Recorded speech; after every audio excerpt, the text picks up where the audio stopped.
High in a mountain meadow no one had walked in 25 years, six covered wagons still stood in a careful arc, their canvas tops gray as driftwood, but stretched yet over the bows.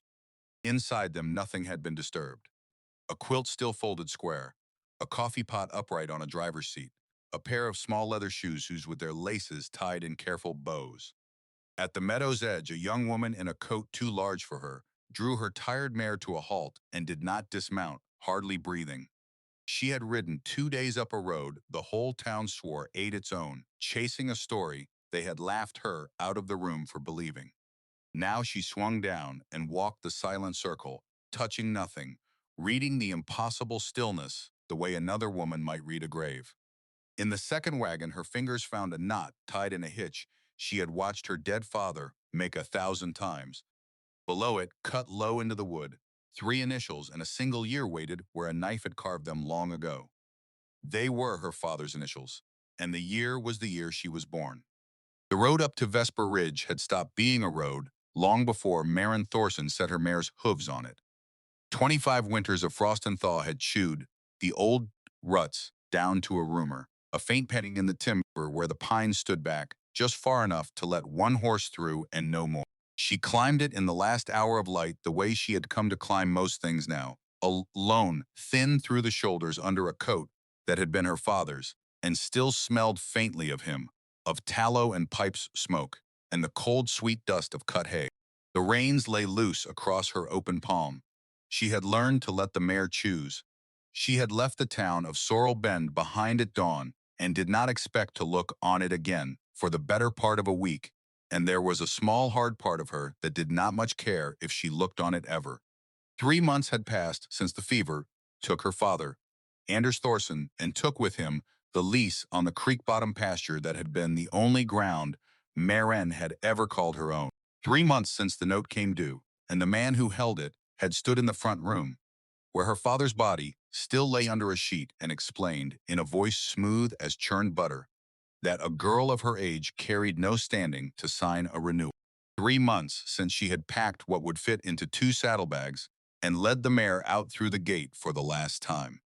Past neighbors who had already begun to look through her, the way a person looks through weather passing over a far field. She had slept 6 weeks in the loft above Halloran's livery, up among the loose hay and the smell of leather, and the small, industrious rustling of mice.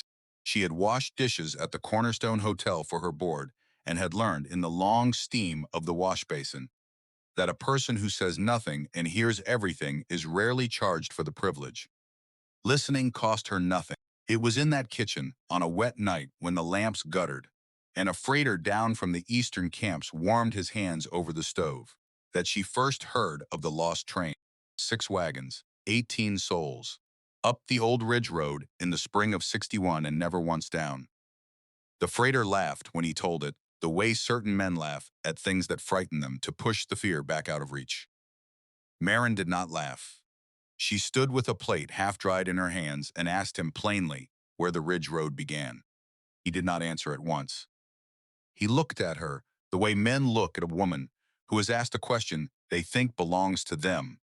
And then he told her, because there was no reason not to, that it started above the last switchback beyond the Larch Fork and climbed from there into country that gave nothing back. The mountain kept what it took. He said, as though it were a proverb the whole room had agreed on long ago, and the men at the far table nodded into their coffee, and that was the end of it for them. It was not the end of it for her. That much of the story she carried up the ridge in the cold, and the cold carried it back to her now, stitch by stitch, the way high country pulls a person's mind backward when the body has nothing left to do but keep its balance in the saddle. The mare picked her way over a shelf of frost-scratched stone, testing each foothold before she trusted her weight to it. And Maren led her and thought of the long table at the cornerstone and the silence that had opened around her question like water closing over a dropped stone. Then the laughter, low, passed from hand to hand around the table like a shared coin. A drover snorted into his cup. A woman with flour, whitening the crook of her sleeve, had said, loud enough to reach the door, that the ridge road ate its own and always had. Someone else offered that the Thorsen girl had lost her father and her good sense in the same hard season, and the words landed the way such words are meant to, not to wound so much as to place her, to set her outside the circle of warm and sensible people who knew better than to chase a dead man's story into the snow. At the head of the table, Rutherford Sloane had turned in his chair to look at her. He was a broad, well-fed man who wore his prosperity the way other men wore a coat, buttoned high and brushed clean, and he held the paper on her father's lease in a strong box somewhere behind the smooth front of his face. He looked at her the way a man looks at a lame calf he has already decided not to feed through the winter. Going up alone. It was not a question. He had a way of stating a thing so that agreeing with it felt like surrender. I am. Maren met his eyes and did not lower hers. His mouth curved without any warmth reaching the rest of him. Then go. A girl and a foundered horse. He turned back to his plate and lifted his fork, and the last of it he said almost gently, almost kindly, which was the cruelest way he could have said it. The mountain will keep you both. Save the county the cost of another eviction. The table laughed again, quieter, and the laughter followed her, out into the street where the cold came straight through her father's coat and found the skin beneath. She had stood a long moment by the livery door, with her hands shaking, not from fear, as she told herself, but from the effort of keeping her mouth shut, from the knowledge that any answer she gave would only feed them. It was there, in the dark between the livery and the wheelwrights, that the old woman had found her. Maren had seen her before. Everyone in Sorrel Bend had, though no one seemed to know her past the single name the children used when they dared each other to knock on her door and run. Verity Crane. She lived in a low turf and timber house behind the churchyard, older than the church itself, and she moved through the town without sound, wrapped in a shawl the ash color of old wood smoke. And mothers told their little ones not to stare at her, and the little ones stared anyway. She stopped now in front of Maren and looked up into her face, and her eyes, in the last of the lamplight, were the pale gray blue of river ice just before it goes. Child. Maren waited. There seemed nothing to say to a woman like that but to wait. What they left up there was not lost. The voice was low and even, worn smooth as a creek stone. It was kept, mind which one you become. Then she turned and was gone down the alley toward the churchyard, quick and quiet as a thought, and Maren stood a long while with the words settling into her, turning them over, unable to fit them to any door she knew. She had not understood them then. She did not understand them now. She only knew the sentence had climbed the ridge behind her like a second rider, patient and close, and that up here in the failing light, with the wind coming down off the high snow, it no longer felt foolish. The one soul in Sorrel Bend who had not laughed was the one who put the map into her hands. Elias Ward kept the wheelwright's shop at the low end of the street, and he had kept it for near 40 years, and his hands showed it, broad and seamed and permanently darkened at the knuckles from iron and pine tar. He had known her father before Maren was born, though he spoke of it seldom and never at length.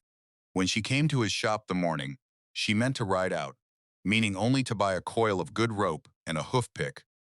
He watched her count her thin handful of coins and said nothing about the ridge until the rope was already looped over her shoulder. Your father set a hitch on a grain sack that I never saw another hand match. He took a scrap of hide from a nail above his bench and unrolled it on the wood. On it, in a faded brown ink, someone had drawn a line, climbing past 3 creek crossings to a wide place marked with a small square, and around the square a scatter of dots that might have been stones or might have been anything. Fellow left this here a lifetime ago and never came for it. I always meant to burn it, never could. Maren looked at the line and the square and the dots and felt something move behind her ribs. Why give it to me? Because you're the only one in 3 months to ask a straight question about that country instead of a joke. He rolled the hide and pressed it into her hand and closed her fingers over it with both of his. His eyes went to the window, to the sky above the false fronts of the street, where a high, thin band of cloud had begun to reach in from the west, like fingers spread over a lamp. Weather's turning up top, whatever it looks like down here. When the cloud comes off Vesper flat on the bottom and torn on the top, you find cover and you don't argue with it. That country makes its own storms and keeps its own out. She had thanked him and gone, and she had not looked back, because she was afraid that if she looked back, she would find a reason to stay, and there was no longer anything in Sorrel Bend to stay for. Now the last of the daylight went out of the timber, and the mare climbed on into the blue dark, and Maren rode with the map in her breast pocket and Verity's words at her. And Elias's warning laid up in her mind like kindling against a cold she could not yet see. She made camp that first night under a leaning cedar and did not light a fire. She ate cold biscuit and a strip of dried venison and drank from her canteen, and the water tasted of tin, and above her the stars came out hard and clean, and without number, so many of them that the timber's black edge seemed the rim of a great bowl brimming with light. She thought, not for the first time, that she had nothing left the world could take from her, and that the thought ought to have frightened her more than it did. She slept and did not dream, and woke to a frost that had silvered the cedar and her own blanket and the mare's dark mane. She rubbed the mare's forehead, and the horse leaned into it, patient and old, 16 if she was a bay with a white star gone the yellow of old ivory, and she had been her father's before she was Maren's. And she carried a kind of steadiness Maren had come to lean on the way other people leaned on prayer. Her name was Juniper, Junie when there was no one to hear, and she had never once, in all the miles since Sorrel Bend, put a foot wrong. They climbed all the second morning. The country changed as they went, the pines thinning and the granite, pushing up bare and gray through the thin soil, and the air grew sharper and cleaner, until it seemed to Maren she could taste the shape of the mountain, the pine sap and old snow, and under both, the mineral cold of stone that has never once been warm all the way through. A jay called once from a snag and was answered by nothing. She crossed the first creek at a stony ford, and the second an hour on, and near midday she came to the third, wider than the others, running fast and clear over a bed of pale rounded rock, and she got down and let the mare drink, and drank herself, kneeling on a flat stone, and the water was so cold it made her teeth ache and tasted of granite and snowmelt and nothing else at all. It was climbing back up the near bank that she saw the country open ahead of her and knew, before she reached it, that she had come to the place on the hide. The meadow opened without warning. The timber simply stepped back on both sides, and the ground leveled and ran out flat, and there before her lay a long, shallow bowl of grass under the wide, pale sky, ringed all around by dark standing timber, still as a held breath. Late frost lay unmelted in the shadow of the trees, and in the middle of that stillness, drawn up in a rough half-circle, stood 6 shapes she had ridden 2 days to find, and had more than half expected never to find at all. She drew the mare up at the meadow's edge and did not dismount. For a long moment she only looked.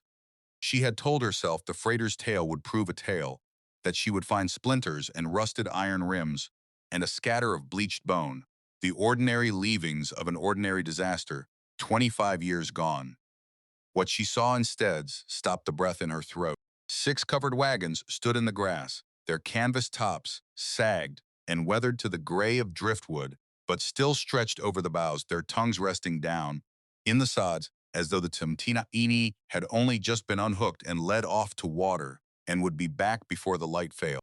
She swung down slowly. The mare did not follow at first. Junie stood, with her ears pricked hard forward and her nostrils working, reading something on the still air that Maren could not read. And Maren laid a hand flat on the warm slope of her neck and waited. And after a while, the horse stepped after her, one careful hoof, and then another, the way a horse steps into water she does not trust. The nearest wagon was a plain box on iron-strapped wheels, and the canvas had a long tier near the front bow, where a quarter-century of wind had worked at a weak seam. Through the tier, in the slanting afternoon light, Maren could see the shapes of the things a family carries when it means to make a new life at the far end of a long road.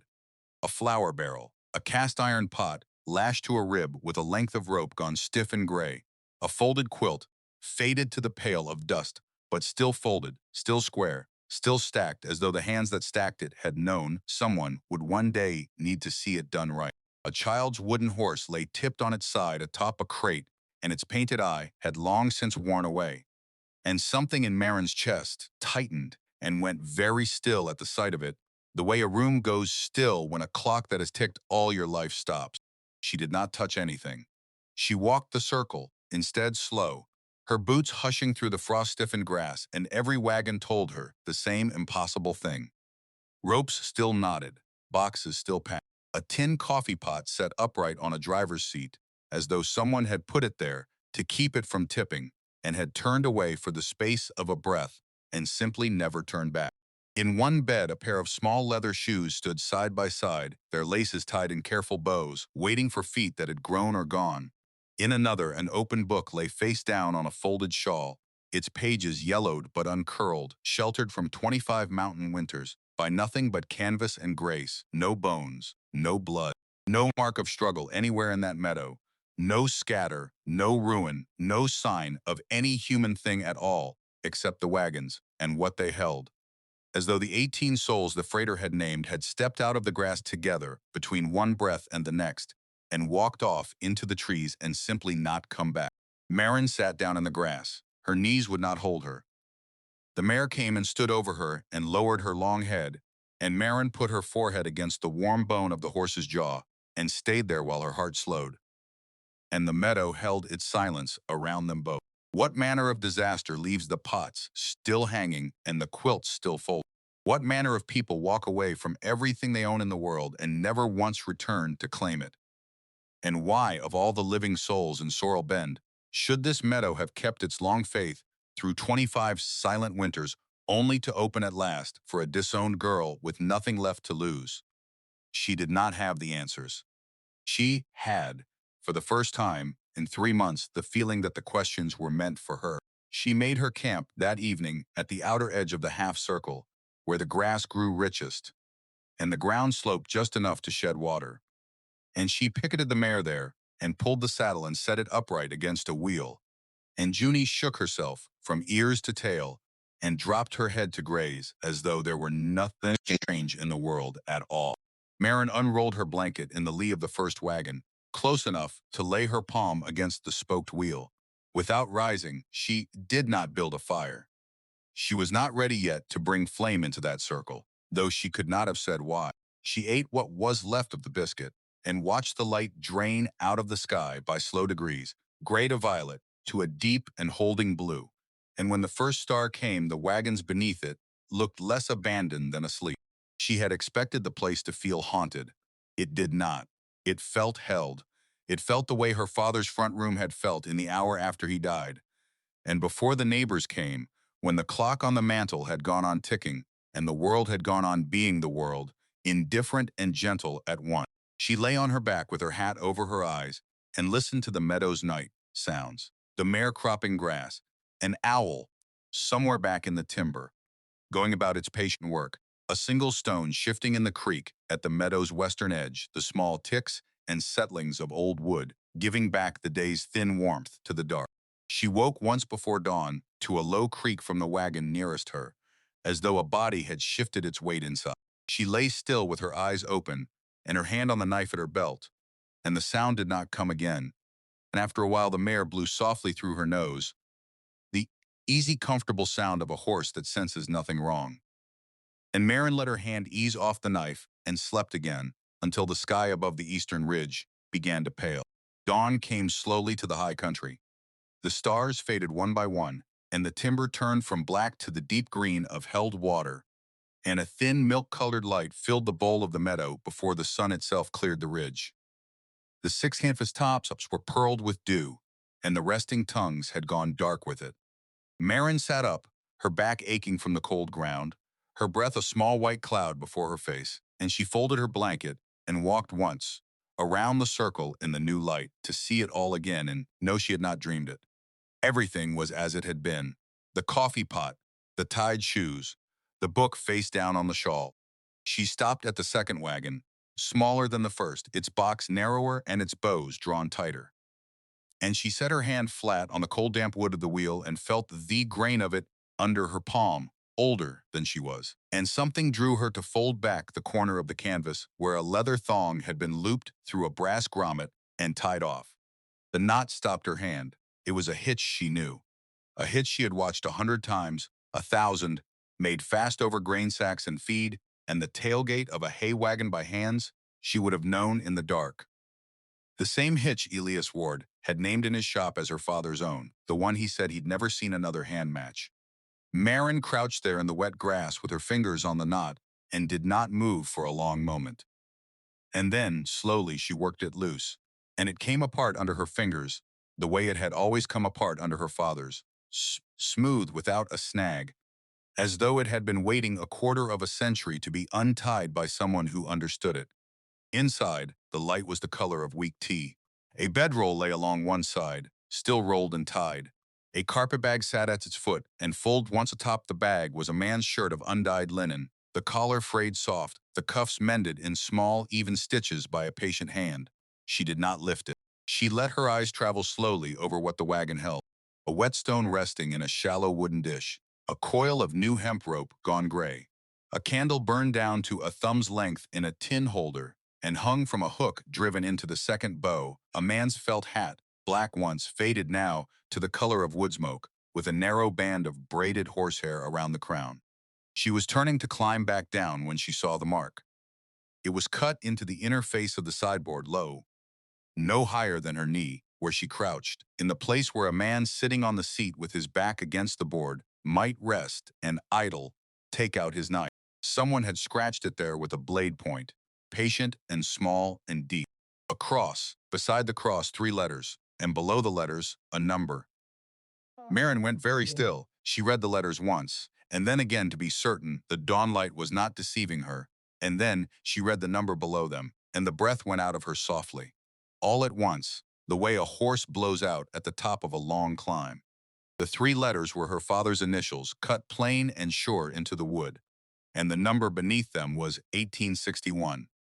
She stayed crouched a long time. At the picket, the mare tore up a clump of grass and chewed it, and the small green sound was enormous in the stillness. Her father had never once, in all her 23 years, spoken of this ridge or this meadow or of any road he had walked before Sorrel Bend. He had come into that town the year she was born, alone with one horse and a saddle and no story a soul could get out of him. And he had taken the creek bottom lease and kept his own counsel until the fever closed his eyes. She had asked him once, when she was a girl small enough to sit on his boot while he mended tack, where he had lived before he came to the creek. He had gone quiet a while, working the awl, and then had said only that he had been somewhere he could not go back to, and he had never spoken of it again, and she had learned not to ask. She understood now that she was sitting inside the answer. She did not touch the shirt, or the hat, or the whetstone in its dish. She reached out and laid 2 fingers against the carved letters. Once lightly, the way she had laid them against his forehead the last night, before the fever took the last of his knowing. Then, she drew the canvas back down over the bow, threaded the leather thong through the brass grommet, and tied it off with his hitch, exactly as she had found it. And something in the doing of it steadied her more than any word could have. She climbed down from the wagon and walked out into the middle of the meadow and stood there with her arms loose at her sides, while the sun at last cleared the eastern ridge and struck the dew on the grass and turned the whole bowl, for one long trembling minute, into a field of small white fire. She did not go back to the second wagon that morning. She had learned from her father, without either of them ever naming the lesson, that a thing seen and not acted upon settles into a person and will tell its truth in its own time, and that to seize at a truth too soon is to bruise it. What she had seen would not leave her. It could wait an hour. In the meantime, there was work, and work was the one language grief had never been able to take from her. There was a great deal of it. The wagon tongues had sunk deep into the sod and would need lifting and blocking before the last of the rot took them past safe. The canvas sagged from broken bows in 3 of the 6 and would let the next hard rain into everything the wagons had held dry for a quarter century. The picket line she had strung was too short for the grass the mare needed. She began with what her hands could do while her mind worked at other things. She cut 2 straight saplings at the meadow's edge and trimmed them into props, and set them under the sagging tongue of the third wagon and eased it up out of the sod an inch at a time. And when the wood came free, it was black on the underside but sound. And she scraped the black away with the back of her knife and let the clean air get at it. She moved to the fourth and did the same.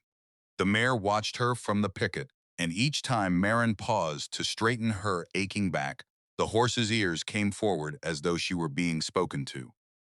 By mid-morning, she had sweated through her shirt in the thin, cold air. She went down to the creek at the meadow's western edge and drank again from the flat stones. And when she stood and turned back toward the wagons, she saw them from a new angle and saw a thing she had not seen the day before. A thing that stopped her where she stood with the creek water still cold on her lips. The half circle was not a half circle at all. It was an arc, drawn with care, and it had been drawn to leave a wide, clear opening toward the east, toward the way she had come, toward the trail down. She had seen enough of the country and heard enough of its stories to know how folk drew their wagons up when they feared attack, tight and closed, wheel to wheel, a ring with no way in. This was the opposite of that. Whoever had set these wagons in this meadow had not been circling against anything. They had left the roadside open on purpose. They had been keeping the door open. They had been waiting for someone to come back up. Someone had gone down that eastern trail, and the others had drawn their wagons into a shape that meant we are still here. And they had waited. She sat down on a cold, flat stone and looked at that open eastern arc until the sun had climbed high enough to warm the back of her neck. And then she rose and went back to the work, because the thing she was beginning to understand was too large to be held all at once, and had to be let in slowly, the way you let a spooked horse come to your hand. In the early afternoon, she climbed up into the first wagon, the one she had slept beside, and began to lift things out one at a time and set them in the grass in the order she found them. And though she did not decide to do it, she was making an inventory. She was making, without ever choosing to, the beginnings of a record of 18 lives that the world below had written off as a joke told over coffee. The flour barrel was light as a drum, and what remained inside it was a pale dust that smelled faintly of iron, long since gone past any use. She rocked it out onto the tailgate and eased it down. She lifted down the cast iron pot and set it upright in the grass. She carried the folded quilt out in both arms the way a person carries a sleeping child and laid it flat on a sunlit stone, and the sun found the pale ghosts of its old colors, a blue that had once been deep, a red gone to the pink of a healing scar. She lifted the child's wooden horse last. It was carved from a single piece of pine, the mane suggested with 3 deep grooves, the eye a burnt dot long since worn to a shadow. One of its legs had been broken clean across and mended, and the mending was what held her. A small iron pin had been driven crosswise through the break, and filed smooth, the kind of repair a father does by lantern light after a child has cried herself to sleep over a broken toy, so that the first thing she sees in the morning is the thing made whole again. Maren held the little horse in her open palm a long time before she set it down on the quilt beside the pot, and she thought of the iron pin driven crosswise through her own father's silence, the way he had mended himself around some old break she had never once been let to see. Under the crate where the horse had rested was a thing she had not been able to see from outside. A wooden box the length of her forearm, dovetailed at the corners by a hand that had taken its time, lidded with 2 small brass hinges and a hasp but no lock. She did not open it. She lifted it out and carried it into the sun and set it on the quilt beside the mended horse, and she went back for the last of the boxes, because her hands still wanted work, and because she was not ready, and she knew she was not ready, for whatever the dovetailed box had been made to hold.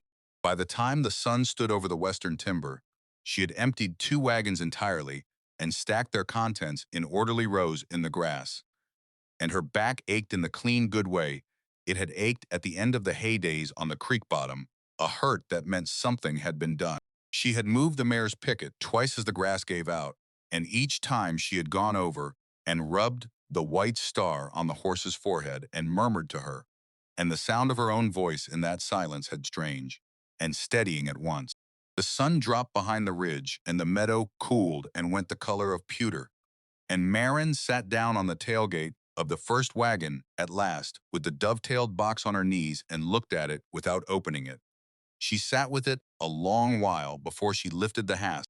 The brass had gone green with the years and moved stiffly under her thumb, and it gave at last with a small, dry click that seemed loud enough to carry across the meadow. She raised the lid an inch, then another. Inside lay a folded square of oilcloth, And inside the oilcloth, when she peeled it back, a leather-bound ledger, its cover darkened at the corners where many hands had held it. And beneath the ledger, a bundle of letters tied with a length of linen tape that had once been white and was now the gray of everything else the mountain kept. She took the ledger out first. She could not have said why, except that the letters, tied in private, felt like a door she had no right yet to open, and the ledger felt like a record, and a record was a thing a person was permitted to read. She rested it on her knee and turned back the cover, and there on the first page, in a careful sloping hand, were names. 18 of them, entered one below another, with an age beside each, and the family it belonged to. 2 men in their 40s, 3 wives. 11 children, the youngest an infant of 4 months, the eldest a girl of 15 years. And at the bottom of the list, set apart under his own line as though he belonged to no family, and to all of them, a young man of 22 who had joined the train at the last settlement on the plains and hired on as an outrider to earn his passage west. Maren already knew, before her eye found them, what the initials beside that last line would be. She had untied his hitch that morning. She had read his letters carved into the sideboard. But knowing a thing and seeing it written in a stranger's careful hand are 2 different weights. And the second weight came down on her slow and total, and she sat on the tailgate in the failing light with her father's younger self written plain before her, 22 and nameless and riding west to earn his way, a boy she had never met and would now never stop meeting. She turned the pages slowly. The early entries were the ordinary music of a wagon train making distance. Weather, miles made, a ford crossed at the second creek, a wheel repaired by the young outrider noted with a small approving line, as though the writer had been glad to have him along. A prayer set down for a sick ox. The hand was steady and unhurried. A woman's hand, Maren thought, from the shape of it, and it went on that way, calm and dutiful, page after page, until the entry made 10 days out from the meadow, and there it changed. The ink grew heavier. The letters drew closer together, crowding, as though the hand that made them had begun to hurry, or to shake. A spring 3 miles above the meadow, the entry said, had been drunk from by 2 of the children before anyone thought to test it, and by nightfall, the 2 were unwell, and the writer had set down the older word for a sickness that rises out of bad water, a word Maren did not know, but understood the way she had understood the tied shoes. By the next morning, 3 more of the little ones were ailing, and one of the wives had taken to her bed. The families had made camp in the meadow to let the sick rest, and to keep the well away from the poisoned spring, and there they had stayed, and the entries grew short, and close, and careful. Maren read on, and as she read, a quiet relief settled over her like the cool of evening because the writer, whoever she had been a woman who thought first of the children, and the pages proved it line by line. The little ones were kept warm. The little ones were given only the good water carried up from the creek below. The little ones, one by one across the crowded entries, were noted as easier, as resting quiet, as taking broth, as sitting up, as mending. Whatever the freighter's laughing tale had made of this meadow, whatever the town below believed, the record in Maren's hands told her plainly that the hands in this train had held their children close and safe through every hour of it, and that every child in the roster had come through the worst of it on the mend. The last entry was short, and it was dated 3 days after the first fever. It said the road ahead had closed with an early snow at the pass, and the road behind was a full week on foot for people with weary children who could not sit a jolting wagon. It said the young outrider had offered to ride down alone by the deer trail, fast and light, to bring back help and a doctor, and that he had gone at first light with the one horse that could still make the descent and no saddle to spare the weight. And it said the rest of them, the well and the mending both, would start down together on foot at dawn, carrying the smallest children who could not walk, leaving behind everything that could be left, so that they might all come out of the high country together before the next snow closed the deer trail too. It said in a hand grown unsteady not from despair but from cold and weariness, that if God was willing they would come back up within the fortnight to gather what they had set down. And it was signed with a woman's name that Maren did not know. She closed the ledger and sat with it on her knees, and looked out at the 6 wagons standing dark against the last blue of the sky. And the whole shape of it came together in her at once. And it was not the shape the town had told. Her father had been the outrider. Her father, at 22, had ridden down that eastern trail alone, and light to bring help back to 18 people who were counting on his return, to children who were counting on him. The others had drawn their wagons into an open arc that meant we are waiting, and they had gathered the little ones and started down on their own weary feet. And somewhere between the meadow and the world below, the two halves of that hope had missed each other in a country that gave nothing back.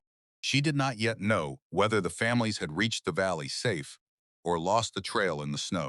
But she knew, the way she knew her own hands, what it had done to a young man to ride down for help and turn back at the bottom to find the trail behind him empty and silent, no wagons following, no voices calling, only the mountain and its long indifference. She knew why a man like that would carry that emptiness the whole rest of his life and never speak of it, why he would keep his own counsel, why he would take a lease on a creek-bottom pasture in a town at the foot of a ridge road. He could never bring himself to ride again and raise a daughter and mend her broken toys by lantern light and say only, when she asked, that he had been somewhere he could not go back to. He had not been unable to go back because the way was hard. He had been unable to go back because he believed he had failed them, and a man does not ride back up to the scene of a failure he cannot mend. Maren pressed the closed ledger against her chest and bowed her head over it, and for the first time since the fever, she wept, quietly, without any sound at all, the way her father must have wept 100 nights in the front room, with the clock ticking, and his daughter, asleep in the next room, believing him only quiet, only tired, only her father, and not a man carrying a whole train of the lost inside his chest. The first cold drop of rain struck the back of her bowed neck. She lifted her head. The stars were gone. While she had sat with the ledger, a wall of cloud had come up over the western timber, and it lay flat and heavy along the bottom and tore ragged along the top, exactly as Elias Ward had drawn it for her in the air of his shop, exactly as he had told her not to argue with. The thin wind that had drifted through the meadow all evening was rising now out of the higher country, cold and steady, and smelling of ice, and it bent the tall grass all one way and set the loose canvas snapping on the broken bows. Maren moved. She wrapped the ledger and the unopened letters back in their oilcloth and shut them into the dovetailed box and carried the box deep into the first wagon and set it under the folded quilt where it would stay dry. She carried the mended wooden horse in after it and laid it beside the box. She lashed the torn canvas of the first wagon down over the bows with a length of the gray hemp rope, working by feel now as the last light went out of the sky and the rain came harder, cold and slanting, and the mare stamped at the picket and threw up her head against it. Maren ran to her and loosed the picket and led her in against the lee side of the third wagon, where the propped tongue made a low sheltering angle, and she threw her saddle blanket over the horse's withers and tied the lead short and quick. Then she went back for the rest, armload after armload, every soft thing she had lifted out into the grass that long afternoon, the quilts and the shirt and the smoke gray hat, carrying them into the covered beds ahead of the rain and hauling the canvas down and making it fast, moving through the dark and the wet, with the wind pulling at her and the cold rain running off the brim of her hat and down inside her collar, and she was bent to the last knot on the fourth wagon, her cold fingers fumbling the wet rope, when she heard, under the wind, the sound that would change everything the meadow had already asked of her. A voice, low and broken and human, calling something she could not make out from somewhere down the eastern trail, out past the open arc of the wagons, out in the streaming dark where the door had been left standing open for 25 years. Maren froze with her cold hand on the rope, and the rain came down, and the voice came again, closer now, and this time she was sure of the shape of the word it carried, and the word it carried was help. She dropped the wet rope and went toward the voice, not away from it, and the choosing of that direction was the first thing she had done since the meadow that felt entirely her own. The rain drove sidelong across the open arc, silver in the last dregs of light, and she ran with one hand out before her, past the tongue of the fourth wagon, past the picket, where the mare wheeled and called after her. Out to the eastern edge, where the grass gave way to the broken lip of the trail. A man was down on his knees in the streaming grass. He had come up the trail she had ridden and had fallen, the last few yards of it, and he knelt now, with his head bowed and his shoulders heaving, and against his chest, half sheltered under the sodden wing of his coat, he held a small shape, wrapped in a blanket that had long since soaked through. The child in his arms was awake and turned its face against the man's collar, and made a small sound that was tiredness and fright, and nothing worse than either. And that single sound told Maren more than any word the man could have given her. She reached them and went to her knees in the mud without a thought for herself. The man lifted his face to her, and it was the face of a person who has walked past the far end of everything he had. His lip was split and crusted, his eyes red-rimmed and wide, and rain ran off his beard in a steady thread. "My wife!" The words came broken, chattering through the cold. Back down the trail. Her leg. The shale gave under her. Maren did not waste breath on questions the dark could not answer. She got her arm under the child, and the small weight came away from the man easily, the boy so weary he had stopped struggling against anything. She stood with him against her chest and turned her shoulder to break the wind from his face. And beneath the cold of him, she felt the steady work of his breathing, quick and shallow, but even, a body tired and chilled and no word. "Can you walk?" She had already caught the man under the elbow with her free hand and was hauling upward before he answered, because there was no version of this in which he could not walk, and they both knew it. He came up in stages, like a foundered horse rising, and stood swaying and nodded. She got them both to the third wagon, where the mare stood in the lee, with the rein running off her flanks in ropes, and she set the boy inside on the driest of the folded quilts she had hauled up out of the weather an hour before. She peeled the soaked blanket off him and wrapped him, instead, in the dry wool, tucking it close under his chin, and she took the smoke, gray felt hat from where she had stowed it and set it over his wet hair because it was the driest thing left within her reach, and it swallowed his head near to the nose, and under the drooping brim she saw his mouth twitch, not quite a smile, but the ghost of the idea of one, and something in her chest loosened by a single notch. "There now." She spoke low, the way she gentled the mare. "You're out of it. You're inside now." The man had followed her in and stood dripping, his hands hanging useless at his sides, staring at the boy as though he could not yet let himself believe the child was warm. Maren turned him toward the quilt, with a hand flat on his back. "Sit with him. Keep him against you. Share what heat you've got left." She was already pulling the cinch loose on the mare's saddle, working the wet leather. "How far to your wife?" "A mile." His voice cracked on it. "Less, maybe. There's a place the trail runs out onto the bare shale, and he stopped, unable, and started again. "She's off the edge of it, in the trees below. I couldn't carry her and the boy both. I had to choose which one I could. You chose right." Maren swung the wet saddle off and let it drop, and she pulled the blanket off the mare's back to spare the horse the sodden weight, and took hold of a fistful of mane. "A man who can only carry one, carries the one who can't be left. You brought me the one who could tell me where to find the other." She looked at him hard, through the streaming dark, and made her voice a thing he could lean on. "Now you keep that boy warm, and you don't move from this wagon, whatever you hear out there. Do you understand me? He needs you dry, and still more than his mother needs you lost on that shale in the black."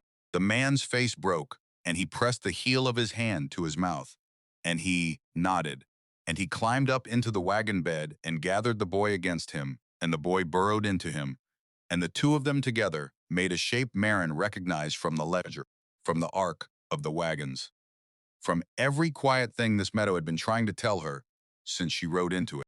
She did not let herself look long.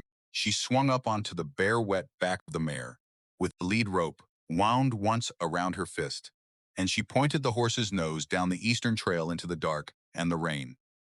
Down the very road her father had ridden 25 years before, with the same errand pulling him and the same night closing behind. And the thought went through her like cold water and then was gone, because there was no room in her for anything but the trail. Junie went down carefully, feeling for each step, her hooves finding the old ruts under the running water. The rain had turned the trail to a black ribbon, and the timber pressed close on either side, and twice the mare checked hard and refused, and both times Maren let her. Because a horse that will not go forward on a mountain in the dark is not being stubborn. She is being right.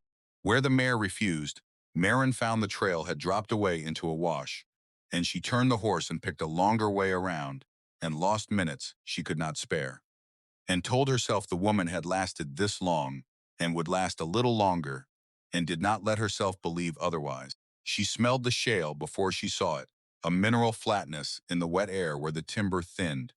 And then the trees fell back, and the trail ran out onto a long pale scar of broken rock that even in the dark held a faint sheen of its own. She drew the mare up at the edge of it. The shale sloped away to her left, down and down, a whole hillside of loose plate gone treacherous with rain, and somewhere below its lip, in the black tangle of the trees that had caught what the slope let go, was a woman with a broken leg who had been waiting in the cold since the light failed. Maren got down and left the mare standing and went out onto the shale on foot, testing each stone before she trusted it. The loose rock shifting and clattering under her boots, sliding away into the dark below with a sound like slow applause. She went to her knees where the slope steepened and worked her way down with her hands, calling into the rain, and the wind took her voice and gave nothing back. And she called again and a third time, and was drawing breath to call a fourth, when a sound came up to her from below, thin and spent, more breath than word. Here, Maren followed it down over the last of the shale to where the broken rock spilled into a stand of stunted pine at the slope's foot. And there, wedged against the trunk of the largest of them with one hand closed, white-knuckled around a root that had reached up out of the bank as though the mountain itself had put out a hand to hold her, lay the woman. Her leg was turned wrong, below the knee, and her face in the dark was drawn and pale, but her eyes when they found Maren's face were clear and fierce and holding on. My boy, before anything else, before her own pain, before her own name, did he's warm and dry and safe with your husband, up in a wagon a mile above us. Maren knelt in the wet needles and put her hand over the woman's cold hand where it gripped the root, and she felt the fingers spasm and then, slowly, begin to let go, the terrible tension of an hour draining out of them, now that the one thing she had been holding herself together for had been answered. He's all right. He's out of the weather. He even smiled at me, or near enough. You held on for him, and he's safe. Now I need you to hold on a while longer for yourself. The woman's breath went out of her in a long shudder that was half a sob, and had nothing of self-pity in it, only the sound a body makes when it is finally allowed to feel how much it has borne. Ada. She got the name out through her teeth. I'm Ada. Maren. She was already running her hands down the broken leg as gently as she could, reading the wrongness of it through the wet wool of the woman's skirt, and she found the break clean below the knee, a bad thing but a simple one, the bone turned but not through the skin. This is going to hurt, Ada, and I am not going to pretend to you that it won't, because you've had enough people tonight tell you comforting things that weren't true. Then don't start. Ada found an edge of dry iron under the pain, and Maren liked her for it at once. Just do it. Maren cut a straight branch from the stunted pine with the knife at her belt and stripped it and cut a second, and she tore the tail of her own shirt into strips with her teeth and her hands. And she set the leg as her father had once set a colt's cannon bone, with her holding the lamp, talking low and steady the whole time. Not about the leg, but about the boy, about the hat that had swallowed his head, about the way he had burrowed into his father, giving Ada something to hold on to that was not the pain. And Ada held on to it, her jaw locked, her eyes streaming, making no sound she could help, until it was splinted and bound, and the worst of it was behind them. Getting her up the shale was the labor of a lifetime, compressed into a quarter hour. Maren could not carry her up that shifting slope. No one could have. So she went up first with the mare's lead rope paid out behind her and tied it off to the largest pine. And then she went back down and got Ada to her one good foot, and with the rope for the woman to haul on, and Maren's shoulder under her arm, the two of them fought their way up the loose rock a body length at a time, resting between, the shale sliding out from under them, and reforming, the rain never once letting up. By the time they reached the mare at the top, Both women were shaking and slick with mud to the elbow, and Ada had gone somewhere past speech.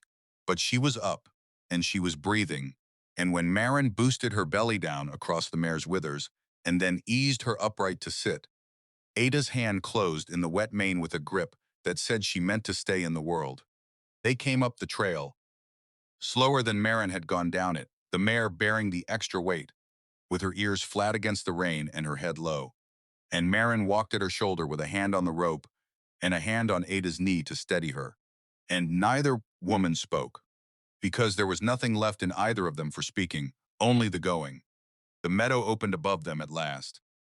Gray-black under the streaming sky, the wagons hunched dark shapes in the rain, and a low, glad cry came from the third wagon as they came into sight of it, the man's voice, ragged with relief, and then the pale oval of the boy's face under the drooping brim of the felt hat, peering out at his mother, coming home out of the dark. Maren got Ada down and into the wagon bed beside her son, and the family folded together, the three of them, the man's arms around both of them, and the boy's small hand fisted in his mother's sleeve, and Ada's face pressed into the boy's hair, and the sounds they made were not for Maren to witness. So she turned away and busied herself with the mare, rubbing the horse down with a twist of dry grass, murmuring her thanks into the steaming neck, giving the family the only privacy the meadow could offer, which was her turned back and her averted eyes. She did not sleep that night.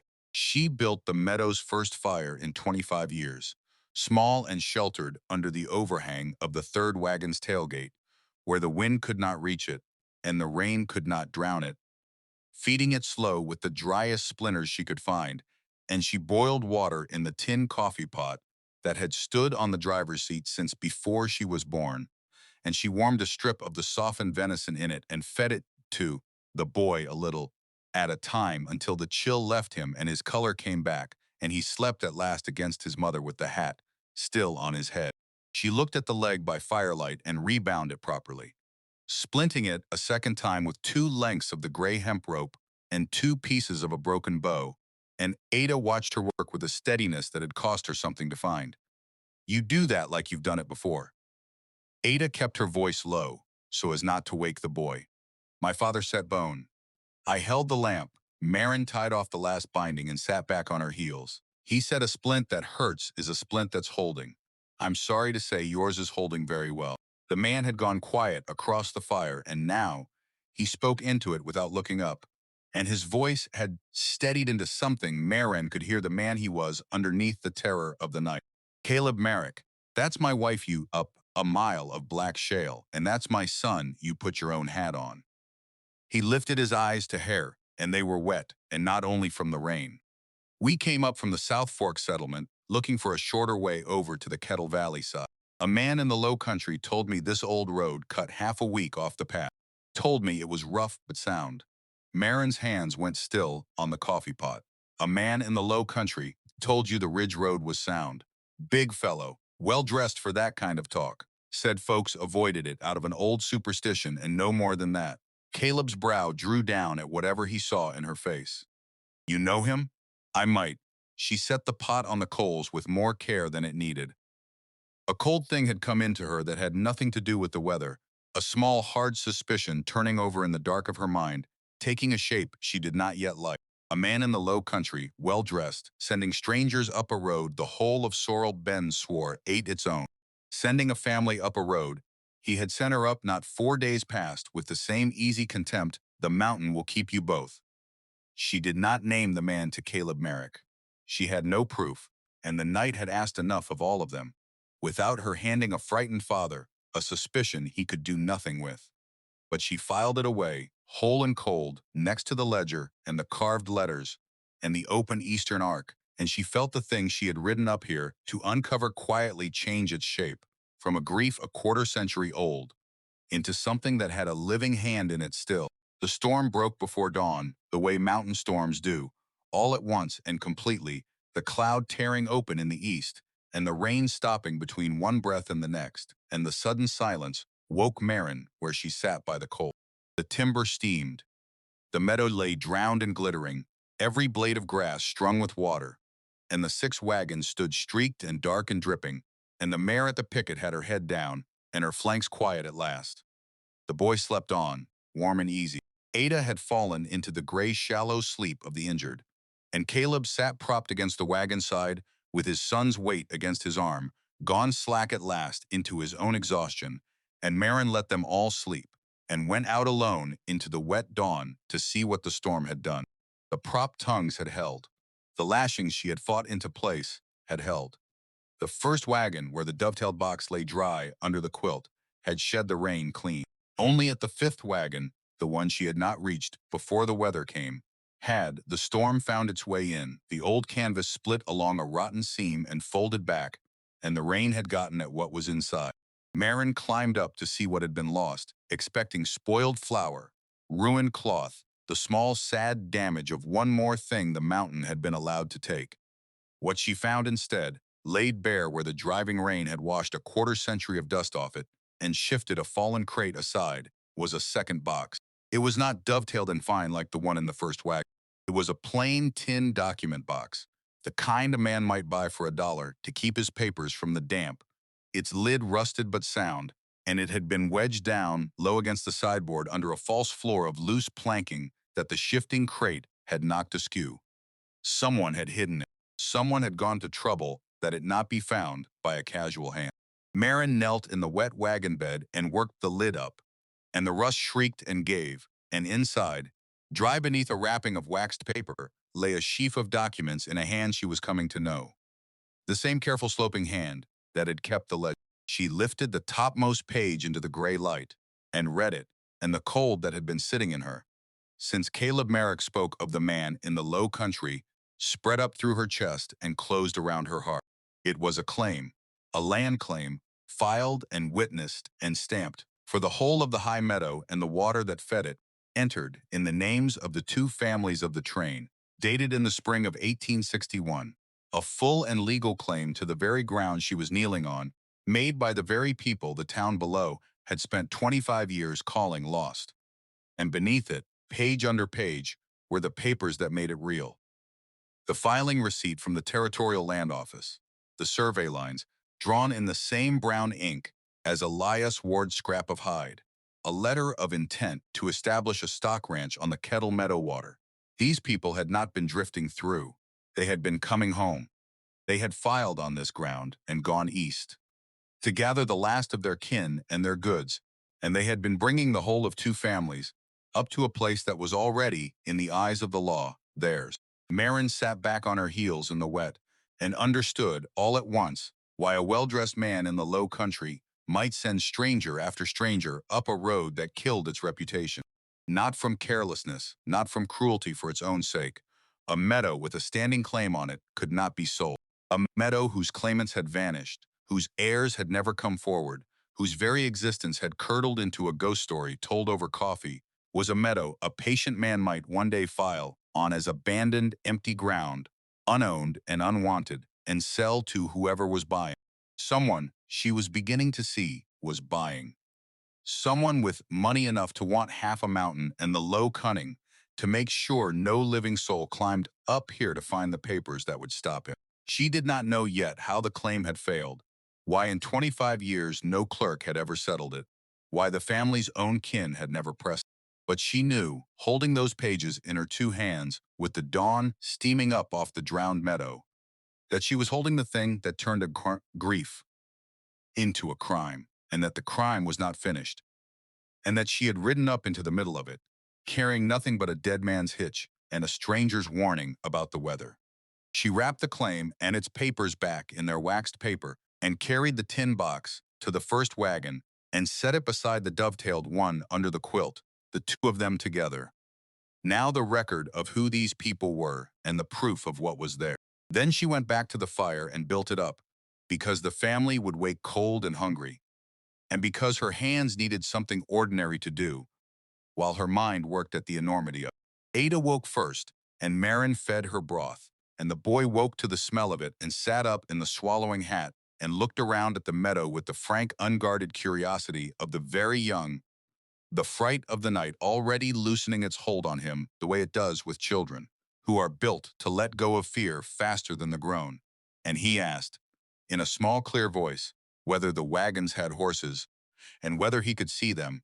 And Caleb laughed, a cracked, wondering laugh, because a child asking after horses was the surest sign in the world that the worst had passed.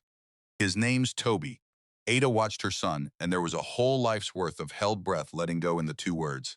7 this past winter. He wanted to come, cried to come.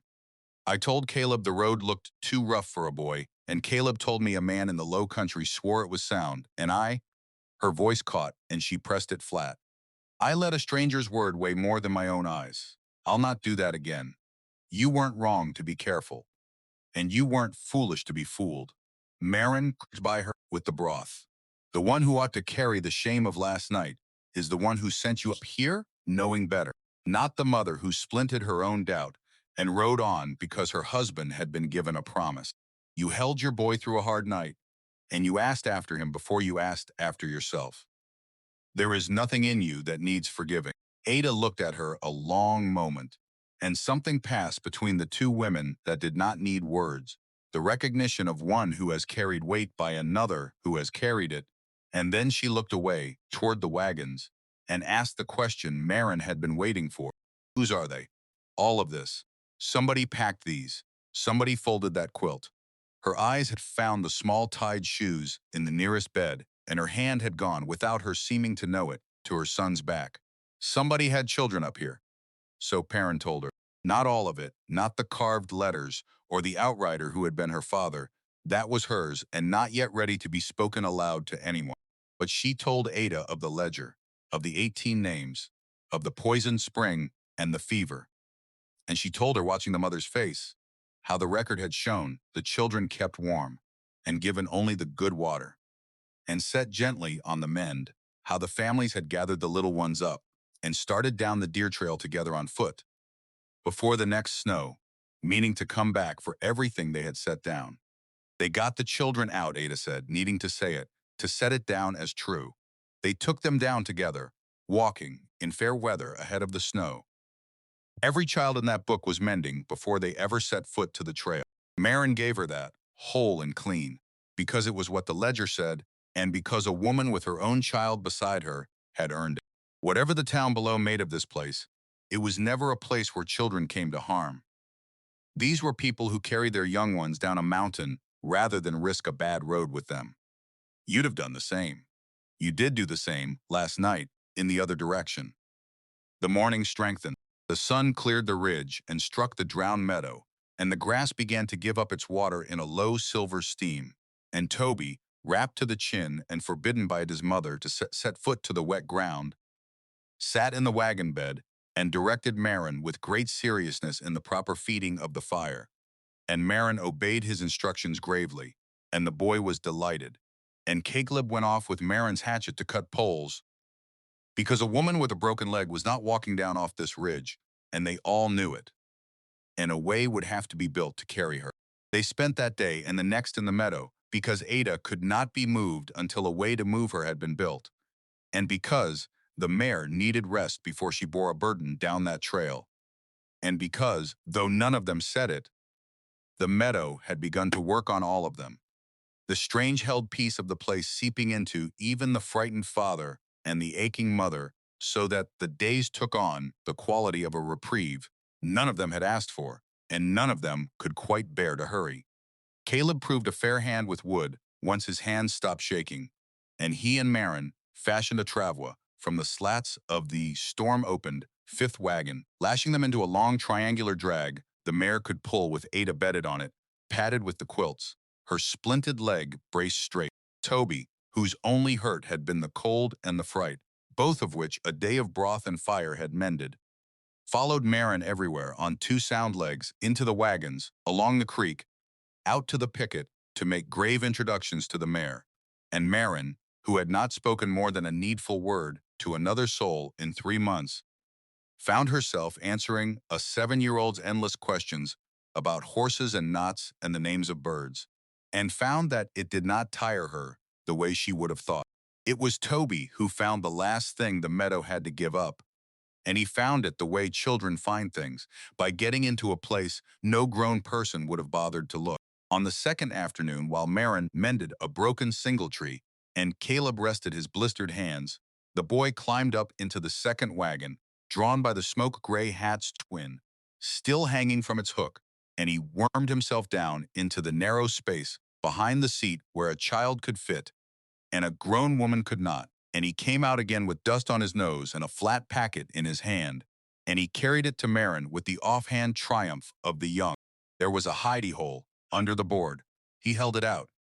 My hidey hole at home has my best rock in it. This one had this. Maren took the packet from him.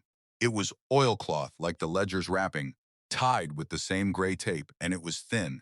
And when she weighed it in her hand, she felt the particular give of folded paper. She did not open it in front of the boy. She thanked him with all the gravity the discovery deserved, and told him it was a fine piece of finding, and she sent him off to report the hidey hole to his mother.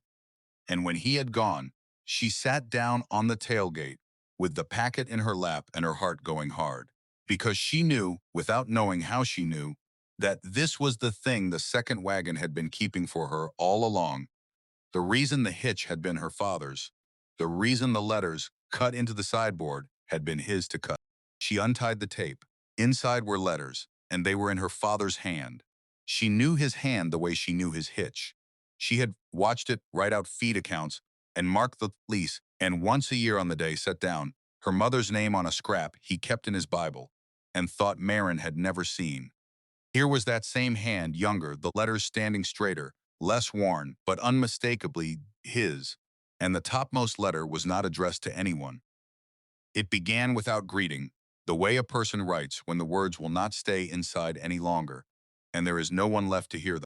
Maren read the first lines, and the meadow went away from her, the steaming grass, and the boy's distant voice, and the sun on her shoulders, all of it gone, and there was only her father's young hand on the page telling her, at last, in his own words, the thing he had carried down this mountain and never once been able to speak.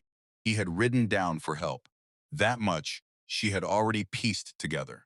But the letter told her what the ledger could not, because the ledger ended at the meadow, and the letter went on down the trail with him.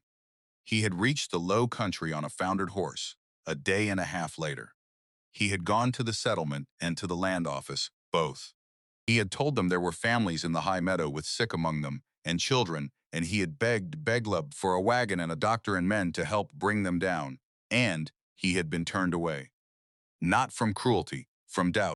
A stranger boy of 22, half dead, on a hard-ridden horse, speaking of a wagon train up a road that everyone knew was impassable in a latent snow, claiming a filed land claim that the clerk could find no record of, because, the letter said, in a passage where the young hand pressed so hard it had near torn the paper, the claim had been filed and then buried, the record pulled and hidden, by a clerk who wanted the meadow for himself and knew that vanished claimants filed no complaint. Her father had gathered what little help he could beg alone and ridden back up as far as the pass. 2 days later, when the storm had passed and he had found the meadow empty, the wagons standing, the tongues down, the pots hanging, and no living soul, and no sign of which way 18 people had gone, and no way in all the world for a boy of 22 to know whether they had come down safe by some other trail, or were still somewhere above him in the snow. He had feared the worst and been unable to disprove it, and that not knowing had been its own kind of wound. He had believed, the letter said, in whereas Maren read through a blur, she had to keep blinking back, that he had failed them, that he had been too slow and too young and too easily disbelieved, that 18 people had trusted him to bring back help, and he had come back with none, and that the fault was his to carry as long as he lived. And so he had gathered up what he could not bear to leave, the ledger, the little horse, and he had ridden down for the last time and never ridden up again, and he had built a life in the shadow of the mountain that had taken his faith in himself, and he had raised a daughter, and he had never told her, because how does a man tell his child that he believes himself the reason a meadow full of families waits empty in the high country? But he had come back once. The letter said so, in its last lines, and this was the thing that undid her entirely, the thing she had to set the page down over and press both hands flat upon before she could go on reading it. He had come back once, in the spring, after Maren was born, alone, and he had climbed up to the meadow one final time, and he had made the dovetailed box with his own hands over the winter and carried it up and set the ledger inside it and hidden it against the day when someone might come who could set the record right. He had written that he could not do it himself, that he was too broken by it, too certain of his own guilt, too afraid of what the low country clerk had become. In the years since, a man risen now to money and standing, a man who must never learn the papers still existed. But he had written, in the last line of all, in a hand grown suddenly steady, as though in the writing of it he had found the one thing in 25 years he could still believe. Someone will come up who was not there to fail and did not run to save herself and stay, and she will be the one to bring them home. I have left the door open on the east. Maren sat on the tailgate of her father's wagon with his letter in her lap, and the meadow blazing green and gold around her, and she understood at last the whole shape of the thing that had brought her up this mountain. And it was not chance, and it was not a freighter's idle tale, and it was not even her own grief driving her to a fool's errand. It was a door her father had left open for her before she could walk, a promise he had made to a daughter, who was then 4 months in the world, that one day she would climb up here and find what he had been too broken to finish, and finish it. She thought of Verity Crane in the alley in the dark. Mind which one you become, and she understood that too, now, or began to. There were two roads a person could take on this mountain. The one that ran and saved herself and never came back, or the one that stayed and carried the lost home. She folded the letter along its old creases and held it against her chest, and across the meadow Toby's laughter rang out, bright and whole, a child's laughter in a place that had waited 25 years to hear one again. And Ada called the boy back from the creek, and Caleb's axe rang steady against the last of the travois poles, and the living went on with their living in the middle of all that long-kept stillness. Maren lifted her eyes to the eastern arc, to the open door her father had named, and she knew that when she rode down off this ridge, she would not be riding down to hide these papers again the way he had. She would be riding down to use them, to find the man in the low country who sent families up a killing road, to keep a meadow empty, and to lay her father's proof on a table in front of him, and to see that the 18 names in the ledger were spoken aloud in the world again by someone who could not be turned away at a land office door. She did not yet know the man's name for certain, but she thought of a broad, well-fed face turning toward her over a long table, of a voice smooth as churned butter telling her a girl of her age had no standing, of a well-dressed man in the low country, promising a frightened father that a killing road was sound. And she thought that when she finally set that name to that face, she would not be a disowned girl with nothing left to lose. She would be an heir with papers and a witness and the truth. They came down out of the high country in the first full light of the third morning, the mare leaning into the travois, harness with a patience that seemed to understand the worth of what she pulled. And Maren walked at her head the whole length of that trail, one hand on the cheekpiece, choosing every step for the horse, the way the horse had once chosen every step for her. Ada rode the drag, bedded in quilts with her splinted leg braced straight before her, and her son tucked in the crook of her arm, and Toby kept up a running commentary on everything the timber offered, the woodpecker hammering somewhere off in the pines, the way the light came down through the branches in solid-seeming bars, the cold, clean smell of the country giving way by slow degrees to the warmer dust of the lower slopes. Caleb walked behind the travois with a hand ready to steady it on the switchbacks, his blistered palms wrapped in strips of the shirt Maren had torn for his wife's leg. And he said little, because a man who has watched a stranger carry his family up out of a night like the one behind them does not always have words to spare.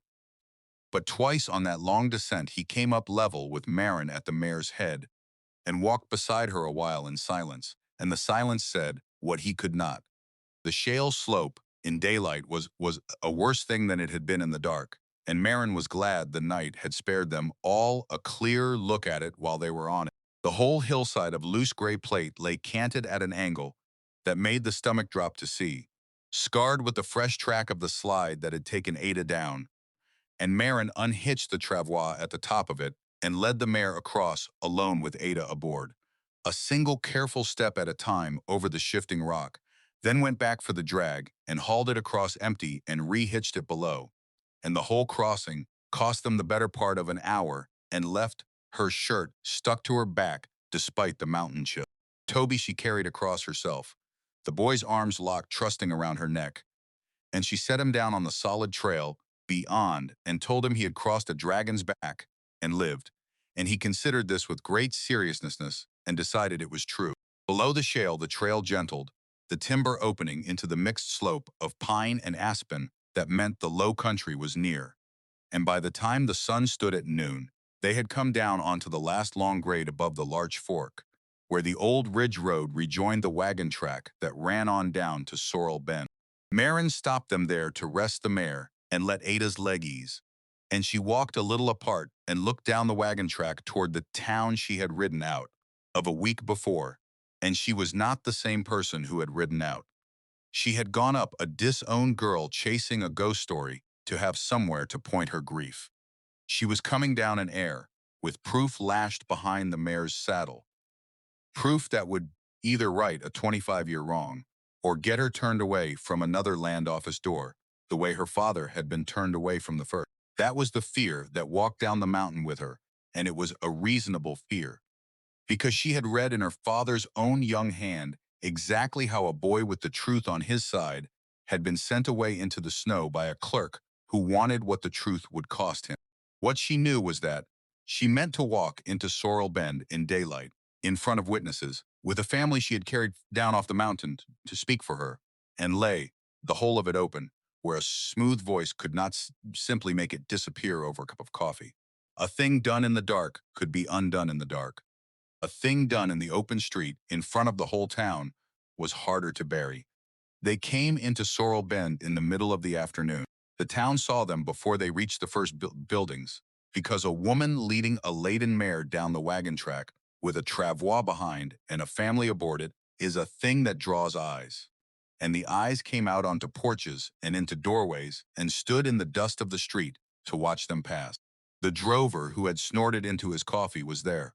The woman with flour on her sleeve came out onto the boardwalk, drying her hand, and Maren, walking at the mare's head with her torn shirt and her mud-caked boots and her father's box, riding behind the saddle, did not look at any of them, because she was looking for one face, and she found it where she had known she would, on the porch of the Cornerstone Hotel, standing in the doorway with a coffee cup arrested halfway to his mouth. Rutherford Sloane watched her come, and the smooth certainty that had sat on his broad face across the long table a week before was not there now.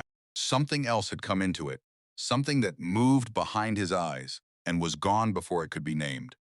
A quick, cold calculation, the look of a man who has seen a card he was sure had been burned turn up in another player's hand. He set the cup down on the porch rail without seeming to notice he had done it. "You'll want the doctor."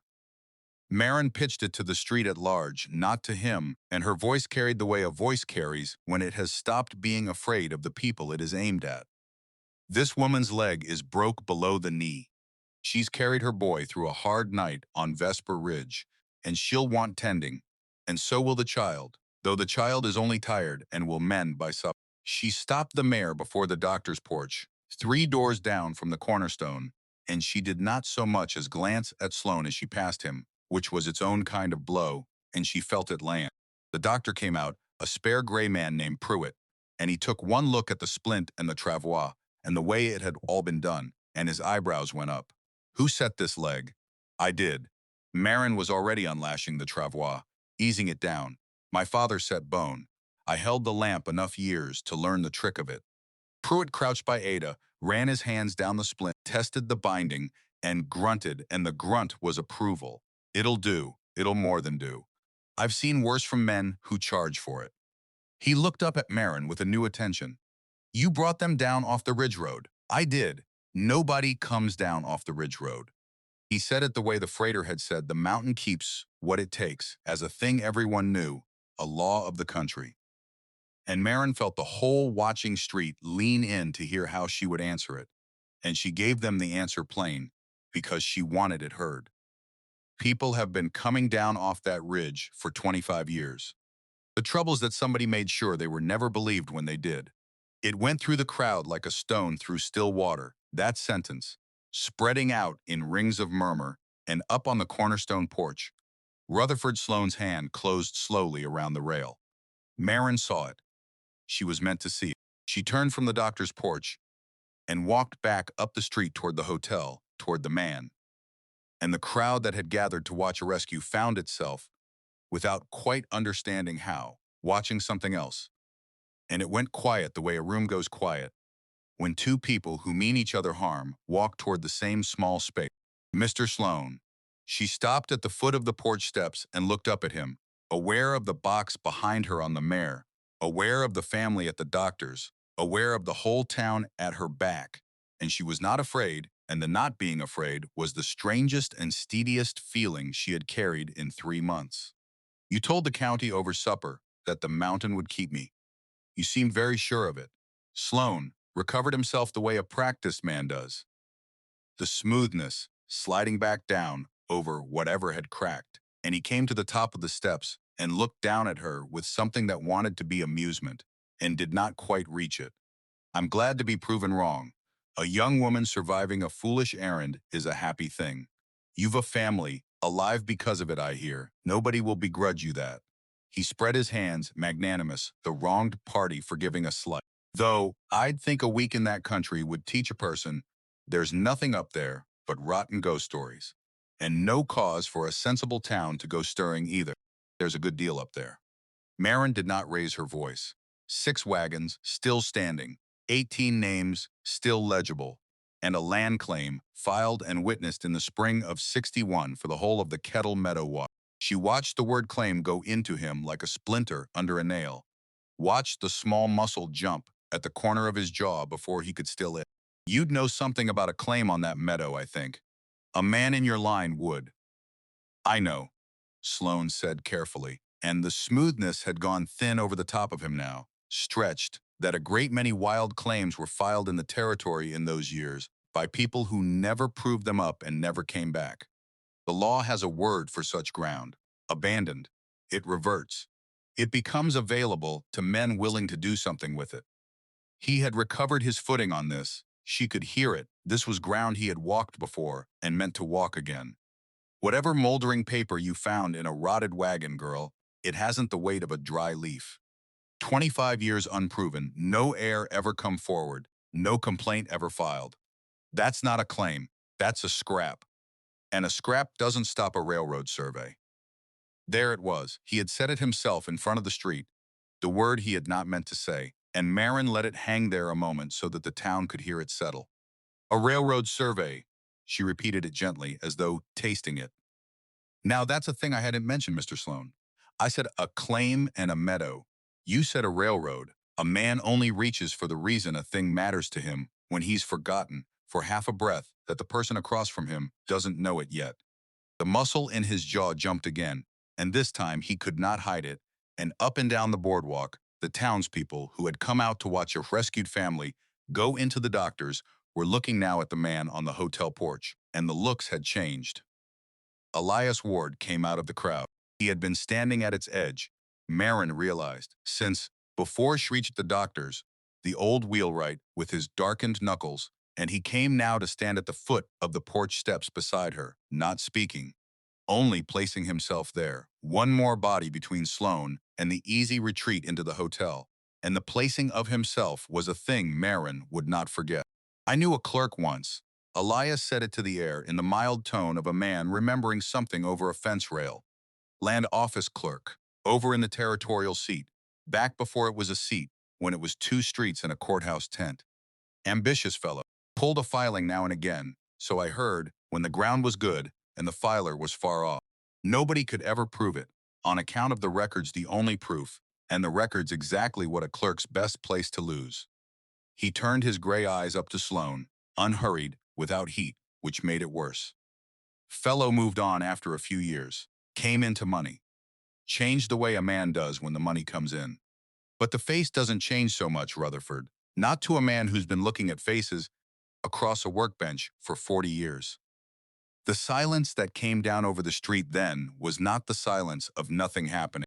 It was the silence of a great many people rearranging, all at once, a story they had believed for a century, fitting a new shape to the ghost of the Ridge Road, to the family joke of the Thorsen girl's errand, to the smooth, prosperous man who had told them all, so reasonably, over so many years, that there was nothing up that mountain worth the climb. Sloane's face had gone a bad color. That is a slander. He said it low, and the smoothness was entirely gone now, and what stood under it was uglier and smaller. A filthy slander from a broken-down old man who's jealous of every dollar he never earned, and I'll not stand on my own porch, and then don't stand on it. Maren did not let him finish. Come down to the land office with me now. In front of these people, we'll lay my papers on the counter and let the clerk read them. And if they're the dry leaf you say, you've nothing to fear. And I'll have made a fool of myself in front of the whole town, and you can laugh me back up the mountain. But if they're what I say they are, then a great many people who trusted your word about that road, including a mother whose leg is being splinted 3 doors down because a man in the low country swore to her husband the ridge was sound, will want to know how you came by your certainty that it was empty ground. He did not come down to the land office. That, in the end, was the thing the town remembered, though Maren would come to feel it was the smallest of the wounds he took that afternoon. A guilty man given the chance to prove himself innocent in the open street, and refusing it says more than any paper. He stood on his porch and told them it was beneath him that he'd answer a slander in a court of law and not in a dusty street to a mob stirred up by a girl and a jealous cripple. And he went inside, and the door of the Cornerstone Hotel shut behind him. And the town stood in the street and looked at the shut door, and the shut door answered every question the open one would not. Maren did go to the land office. She went that same afternoon, before her nerve or the town's attention could cool, with Elias Ward beside her, and the dovetailed box under her arm, and she laid her father's papers on the counter before the young clerk, who kept the Sorrel Bend office, a serious, slight fellow named Aldous Finch with ink on his cuffs, and a careful way of handling old paper that told Maren, before he had read 3 lines, that this was not a man cut from the same cloth as the clerk in Elias's story. Finch read the claim twice. He read the filing receipt. He held the survey lines up to the window light and traced them with a clean fingernail.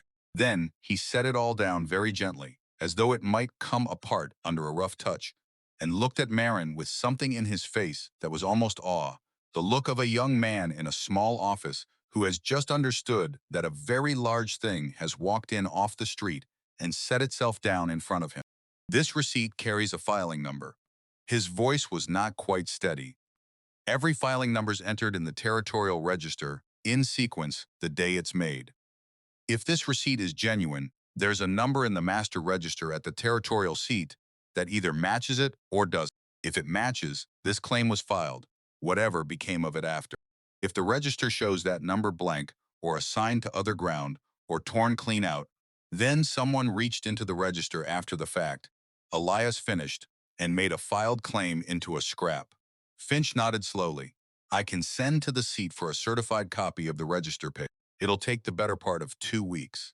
There and back by the mail ride. But I'll tell you plain, miss.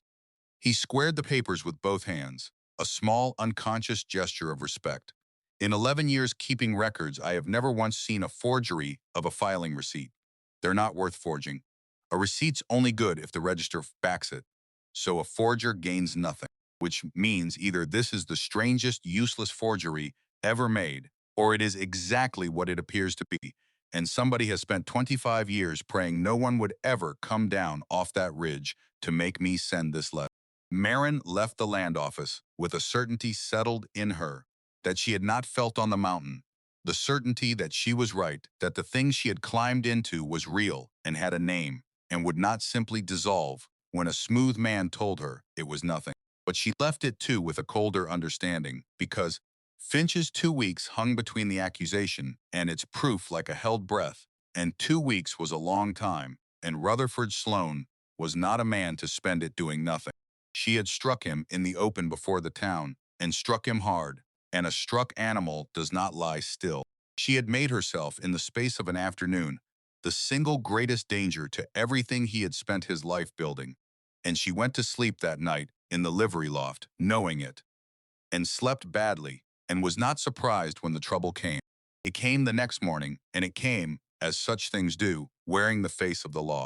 A man rode in from the territorial seat before noon, a lean, unhurried man, with a deputy marshal's star on his coat and a folded paper in his saddlebag. And he asked in the street for the Thorsen woman, and the street, which 2 days before might have pointed him at her with a shrug and a joke, now went quiet and careful and slow to answer, because the town had begun to choose and had not chosen him. He found her at the livery. The paper in his saddlebag was a charge of theft.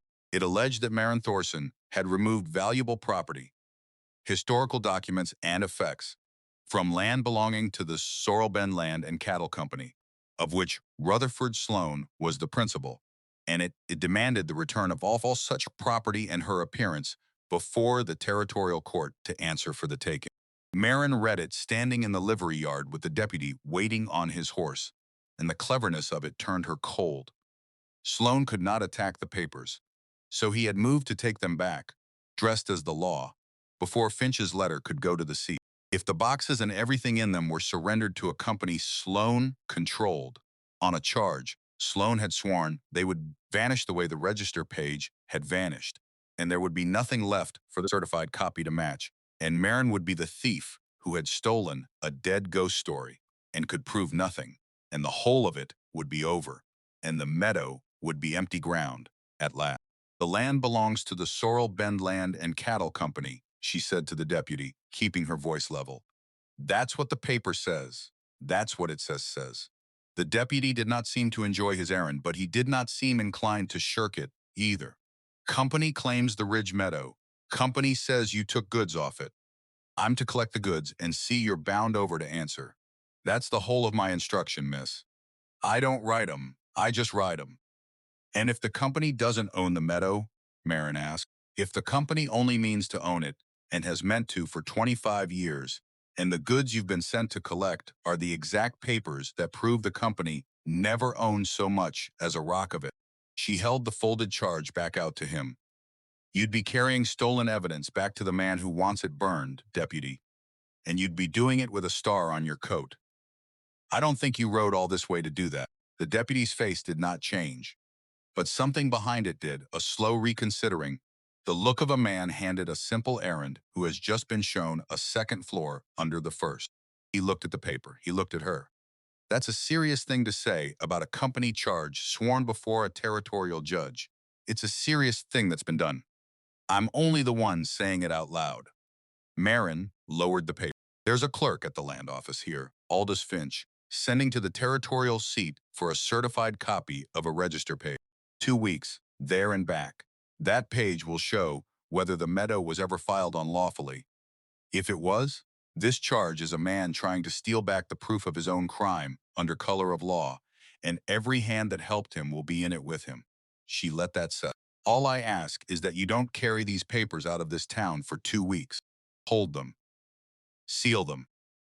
Lock the box in the land office under Finch's key in the counties where neither Sloan nor I can touch them, and let the register page decide who the thief is. If I'm lying, you'll have lost nothing but a little time, and you can take me and the box both to the seat with my thanks for the fair dealing. If I'm not, she did not finish it. She did not need to. The deputy sat his horse a long moment in the livery yard, turning the folded charge over in his gloved hands. Then, he did the thing that Maren would afterward believe was the true turning of the whole affair. The moment the current of it changed direction, though, it made no noise and drew no crowd. He folded the paper once more and put it away in his coat, unserved. I'll not collect goods that are in dispute when there's a lawful way to settle the dispute standing right there in the land office. That's not shirking the charge. That's serving it honest. The box goes under seal, under 2 keys, and nobody opens it till the register page comes back. His eyes rested on her, level and unsentimental.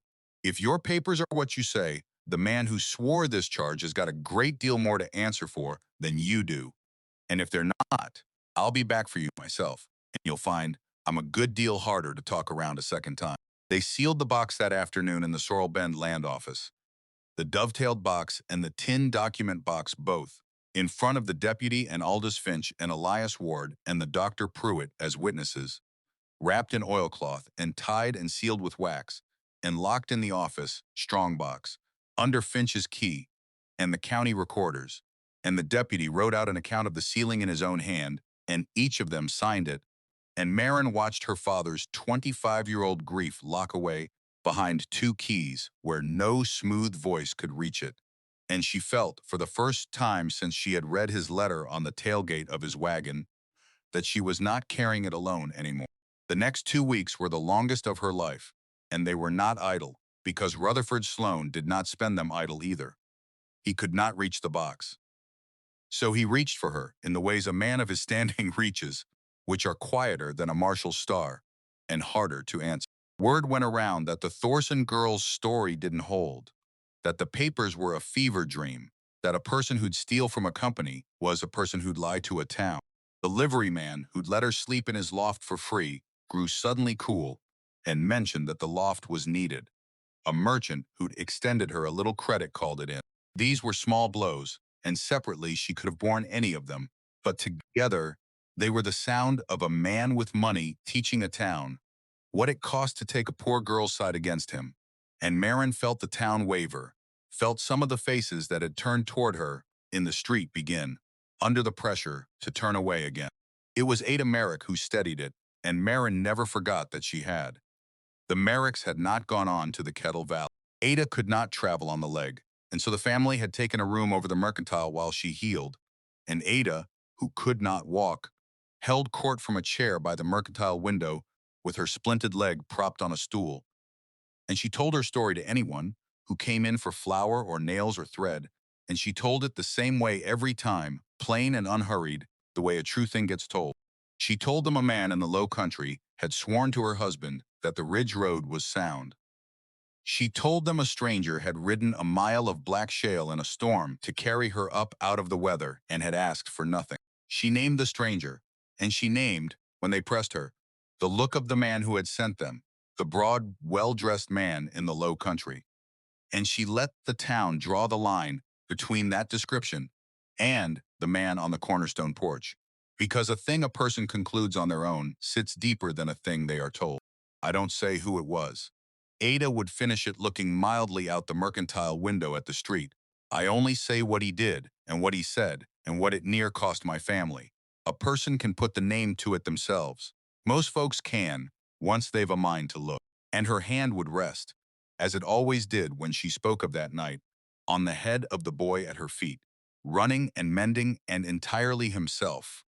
The plainest evidence in the world that a mother's steadiness and a stranger's courage had held the danger off, and the town, looking at that bright, unbothered child, found the smooth man's version harder and harder to swallow.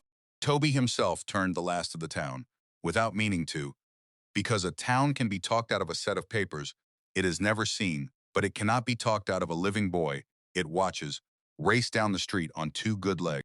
He had taken a great liking to Maren, and he sought her out daily, wherever she had found to sleep. And he told everyone who would listen the story of the dragon's back, the shale slope she had carried him across, growing it in the telling the way children do, until the dragon had scales and a temper. And the town heard the true thing inside the tall tale, that this girl they were being taught to distrust had carried a child across a mountain. And it is a hard thing to hate a person a child loves that openly. More than once Maren caught Sloane watching the boy through the cornerstone window with an expression she could not read. And she thought, watching him watch, that of all the things she had brought down off the mountain, the child was the one he had no answer for. Because you cannot buy a town's silence about a boy it can see with its own eyes. Laughing in the street where a smooth man's greed had once meant to leave nothing living at all. The certified copy of the register page came back on the 13th day. The mail rider brought it into the land office a little after noon. A heavy envelope sealed with the territory recorder's stamp, and Aldous Finch would not open it alone.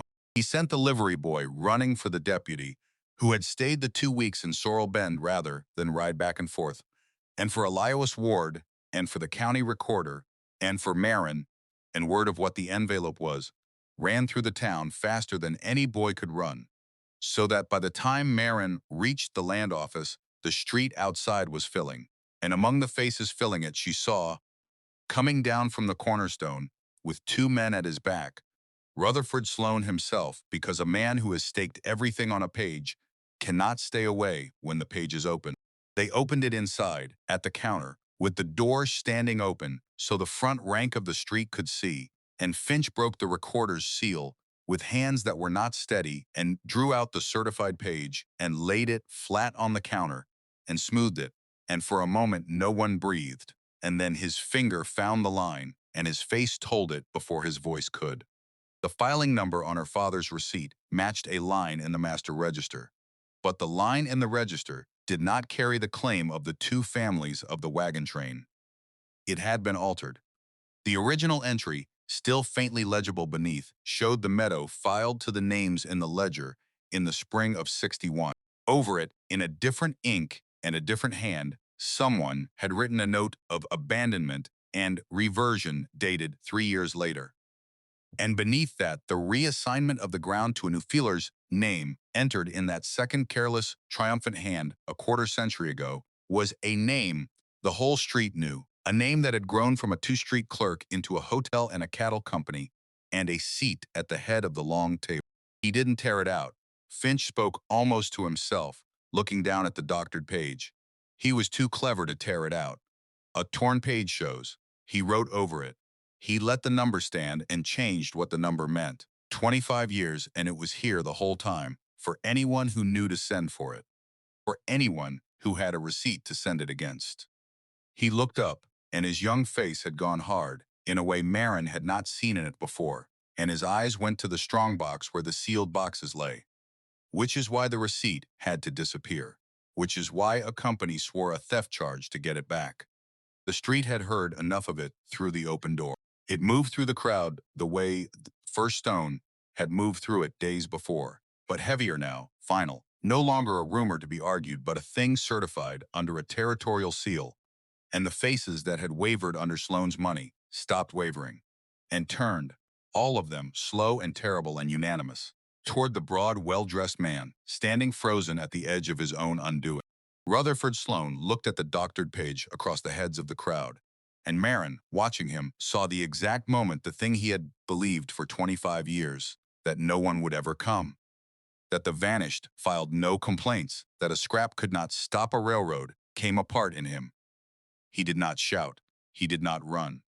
Men like him do not do those things until the very end, and sometimes not even then. He drew himself up, and he reached for the smoothness one last time, and found it gone, spent on the porch 2 weeks before. And what came out of him instead was thin and stripped and almost pleading, which was the worst sound the town had ever heard him make. That ground was doing nothing. He set it to the street, to the open door, to the certified page he could not look away from. It was sitting empty, rotting. Ghost stories and rot. I made something of this country. I built this town half of what it is. Whatever a clerk did or didn't do in a courthouse tent 30 years gone, this town has eaten off my table and slept under roofs my money raised. And you'll not throw the whole of that away over a box of dead men's paper that never fed a soul. It was not doing nothing. Maren did not raise her voice, but the street was so silent now that she did not need to. It was keeping. There's a difference, Mr. Sloane, though I don't expect you ever learned it. A thing you can't see the use of isn't the same as a thing with no use. Those families didn't file on empty ground. They filed on a home. They went back for their kin, meaning to build a life on water that was lawfully theirs. And one man in a land office decided their being far away was the same as their being gone, and their being gone the same as their being nothing. And he wrote over the top of their whole lives, because he couldn't see the use of them. She stepped toward through the parting crowd, aware of her father's box behind her in the strong box, aware of Ada at the mercantile window, aware of the boy somewhere in the crowd, and she said the thing she had climbed a mountain to be able to say. You spent 25 years making sure no one came down off that ridge to trouble you. And in the end, the one who came down wasn't a stranger at all. She was the daughter of the one man you couldn't turn away, hard enough to keep away forever. My father rode down that trail to you for help, younger than I am now, and you sent him back into the snow, believing he'd failed everyone who trusted him. He carried that lie the rest of his life. I'm giving it back. The deputy served the charge then, the real one, not the company's theft, but a territorial warrant sworn on the strength of the certified page, and he served it in front of the whole town, and there was no smoothness left in Rutherford Sloan to meet it with. And the two men who had come down from the cornerstone at his back found, when they looked, that they had drifted a careful step or two away from him, the way men do when the ground they are standing on turns out to belong to someone else. He went with the deputy without a struggle, because struggle was beneath the last shred of dignity he was trying to keep. And the town watched him go, and no one laughed, and no one cheered, because it was not that kind of thing. It was the quiet undoing of a quiet crime, and the town had been complicit in it for 25 years by believing the easy story, and some part of every soul in that street knew it, and the knowing kept them silent. Maren did not watch him all the way out of sight. She turned instead to the land office counter, where Aldous Finch still stood with his hand flat on the certified page, as though he feared it might yet fly away. And she asked him the question that mattered more to her, in that moment, than the man being led up the street. The claim stands then. It was lawful. It was never abandoned. It stands. Finch looked down at the page, at the faint true entry beneath the false one, at the 18 names worth of home that had waited under a lie for a quarter of a century to be read aloud. The reversion was fraudulent, which makes it void, which means the claim never lapsed. In law, miss, that meadow has belonged, without a single day's interruption, to the families of that wagon train and their heirs since the spring of 1861. He raised his eyes, and there was a question in them. He was too careful a man to ask directly.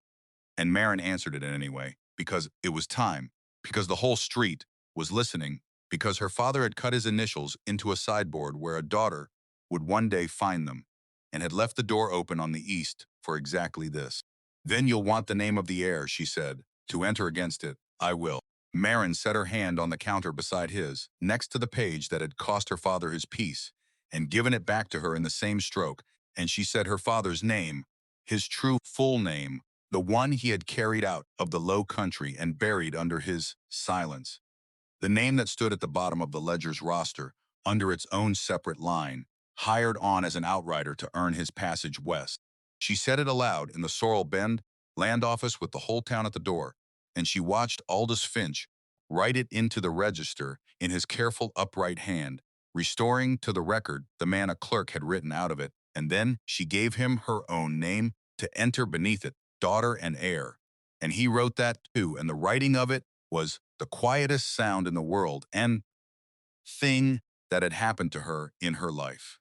She walked out of the land office into a street that did not know how to look at her, because a town that has spent a week being taught to distrust a person and a day watching that person proven wholly right does not have a ready face for the reversal.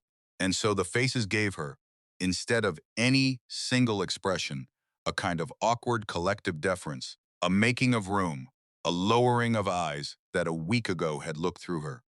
The woman with flower on her sleeve, who had said over supper that the Ridge Road ate its own, came out of the crowd and put a wrapped loaf into Maren's hands without a word, and stepped back before Maren could refuse it. And it was not much, a loaf of bread, but it was the town's first stumbling attempt to say a thing it did not have words for. And Maren took it, because a person who cannot accept the small, clumsy apologies of people who wronged her has learned only half of what a mountain has to teach. She went to the mercantile to tell Ada and found that Ada already knew, because the whole town knew, and the two women looked at each other across the mercantile floor, the mending mother in her chair and the girl who had carried her down a mountain, and neither of them said anything for a moment, because the largest things do not always need saying. Then Toby launched himself across the floor and collided with Maren's legs and demanded to know whether the bad man was going to jail. And Maren crouched to his level and told him, gravely, that the bad man would have to answer to a judge for some things he had done a very long time ago, before Toby was born, before Maren was born, and that a great many people who had been treated unfairly were going to be treated fairly now, and that this was called setting things right, and it was one of the best things a person could do with a hard day. Did you set it right? Toby asked. I started to. There's more of it still to do. She rested her hand a moment on his fair head.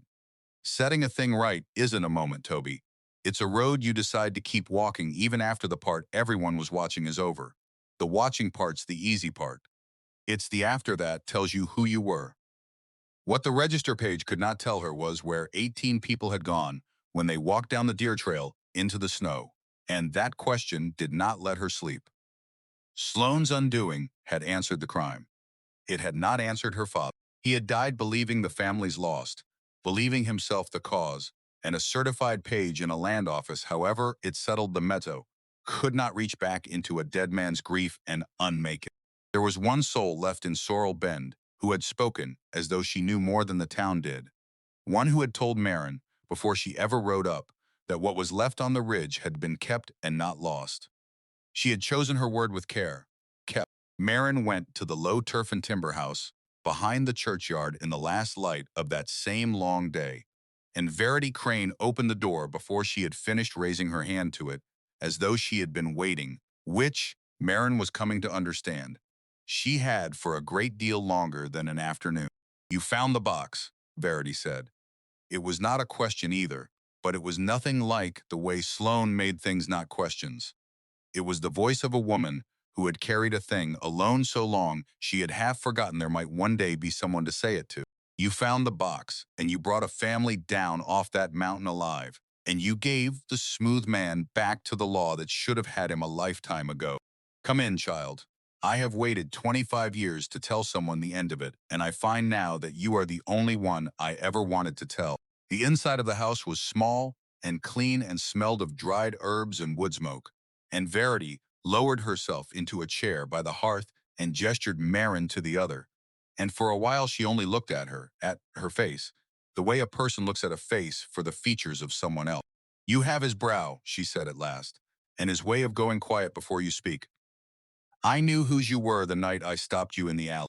I have known your father's face for 25 years, though he never once knew mine, for I was a girl of 15 when last he saw me, and he was a young man riding down a mountain to save my life. And he did save it, though he went to his grave never knowing he had.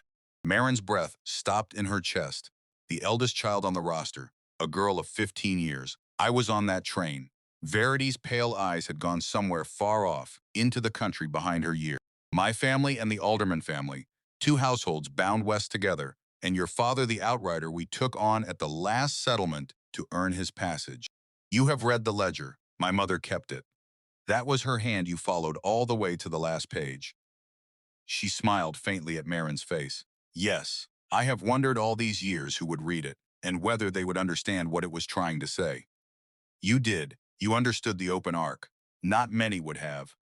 The children, Maren said they were mending. It said you carried them down. We did. And here's something eased in the old woman. Some long-held tension going out of her at last. Because this was the heart of it. This was the thing she had kept. Every child on that train came down off the mountain, Maren. Everyone. Father did not fail us. That is the thing he died not knowing. And it is the thing I have waited a quarter of a century to put into the hand of someone who could carry it to him. She leaned forward, and her voice, though low, had the force of a thing said once and meant forever. He rode down for help and was turned away by a wicked man. We could not know that. We only knew the snow was coming, and the little ones were on the mend, and we dared not wait longer. So we did the hard thing. We carried them out ourselves, down the deer trail, in the one clear spell the weather gave us. And it took us 4 days, and it near broke the groan among us.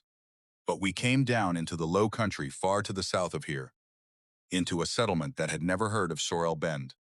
And there we were taken in. You never came back, Maren said, for the wagons, for any of it. We could not. The old woman's hands folded in her lap.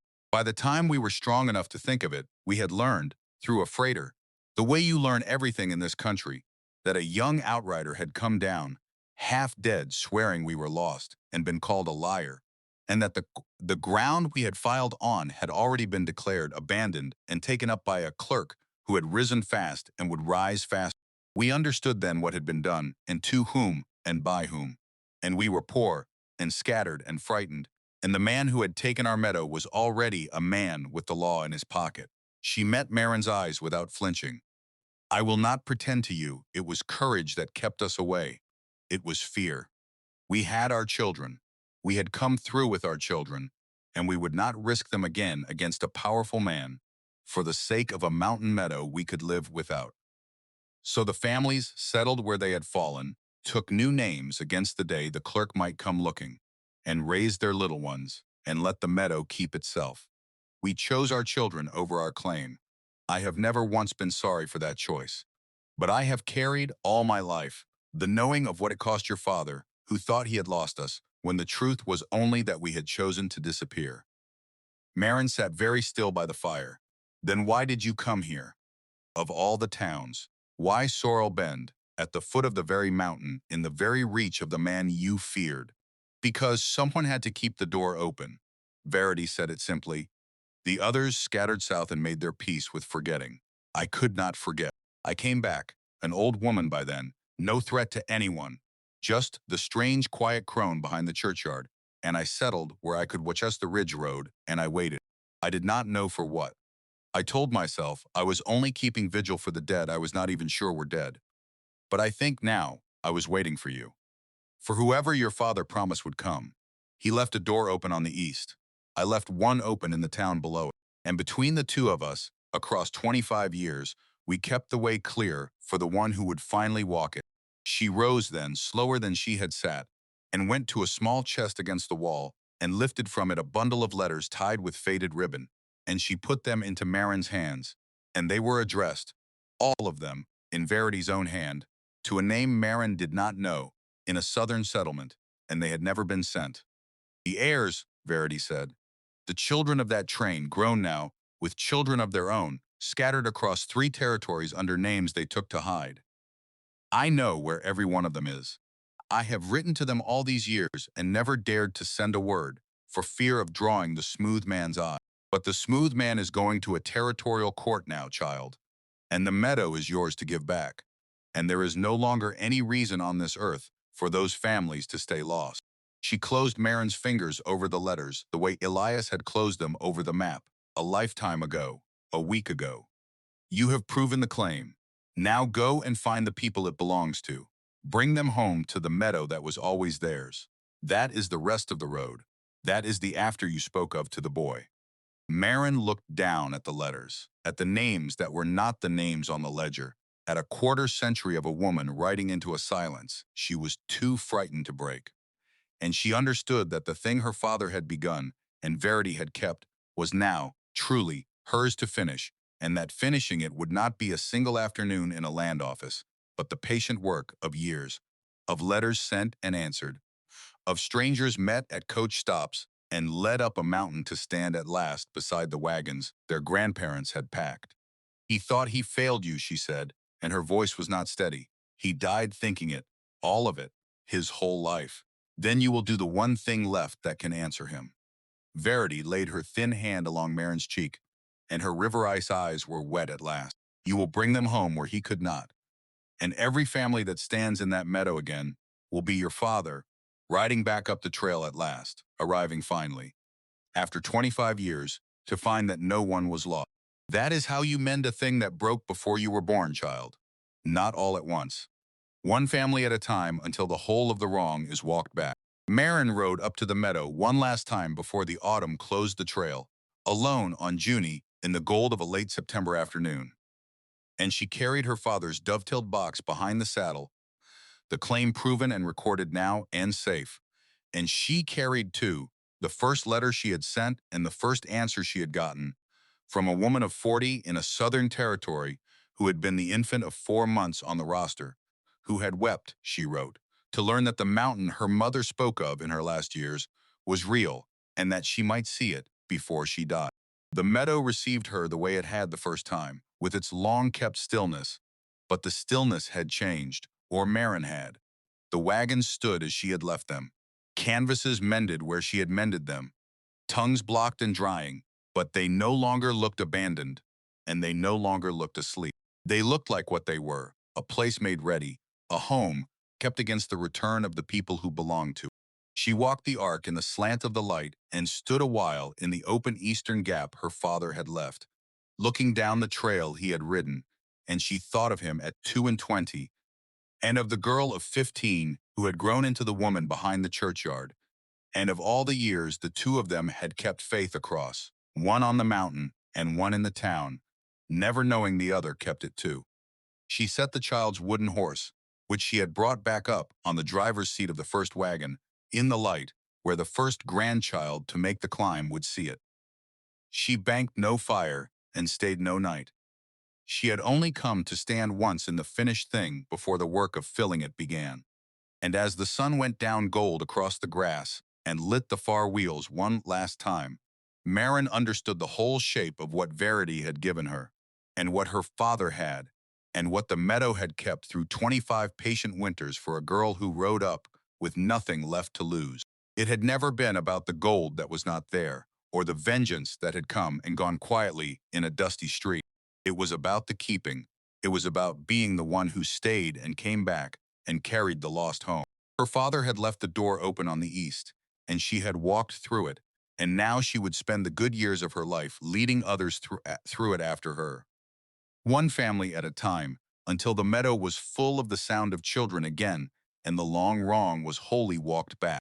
She was not a claim, she thought, standing where he had stood in the last of the light. She was a promise kept, and that in the end was the only inheritance that had ever been worth the climb.